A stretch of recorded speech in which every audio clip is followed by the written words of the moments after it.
ഞാൻ കുറച്ച് പ്രിപ്പറേഷൻസ് ഒക്കെ ചെയ്യാറുണ്ട് ഓരോ കീമോയ്ക്ക് മുന്നേ ആയിട്ട്. കാര്യങ്ങളൊക്കെ കുറച്ച് ഈസിയാക്കി കിട്ടാൻ വേണ്ടിയിട്ടാണ് അങ്ങനെ ചെയ്യുന്നത്. ഒരു 2 ദിവസത്തേക്കുള്ള ഫുഡ് ഉണ്ടാക്കി എന്തായാലും ഫ്രിഡ്ജിൽ സൂക്ഷിക്കും. പക്ഷേ പലപ്പോഴും എനിക്കത് കഴിക്കാൻ പറ്റാറില്ല. കാരണം വായിലെ ഒരു ടേസ്റ്റ് വ്യത്യാസവും ക്ഷീണവും ഒക്കെ ആയിട്ട്. എന്നിരുന്നാലും അങ്ങനെ ഉണ്ടാക്കി വെക്കുമ്പോൾ ഒരു സാറ്റിസ്ഫാക്ഷനാണ്. പിന്നെ അതുപോലെ അത്യാവശ്യം കുക്ക് ചെയ്യാനുള്ള എല്ലാ സാധനങ്ങളും ഞാൻ വാങ്ങിച്ച് സ്റ്റോർ ചെയ്യും. ആ ഒരു സമയത്ത് നമുക്ക് എന്തൊക്കെയാണ് കഴിക്കാൻ തോന്നുന്നത്, വേണ്ടാത്തതൊന്നും അറിയില്ലല്ലോ. അപ്പോൾ അത്യാവശ്യം വേണ്ടുന്ന എല്ലാ സാധനങ്ങളും ഞാൻ വാങ്ങിച്ച് വെക്കാറുണ്ട്. പിന്നെ പച്ചക്കറികളെല്ലാം അരിഞ്ഞ് ഞാൻ ഫ്രീസറിൽ സൂക്ഷിക്കും. അങ്ങനെയുള്ള കുറേ കാര്യങ്ങൾ ചെയ്തു വെക്കും. ആദ്യത്തെ കീമോയ്ക്കൊക്കെയാണ് ഞാൻ കുറേ ഫുഡ് ഉണ്ടാക്കി ഫ്രീസറിലും സൂക്ഷിച്ചിട്ടുണ്ടായിരുന്നു.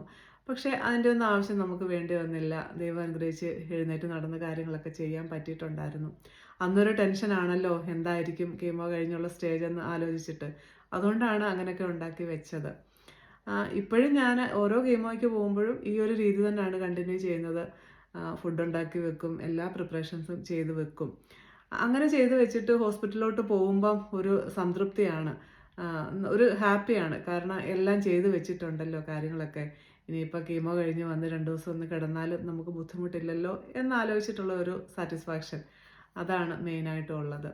അപ്പോൾ അടുത്തൊരു വിശേഷമായിട്ട് വീണ്ടും കാണാം. Thank you.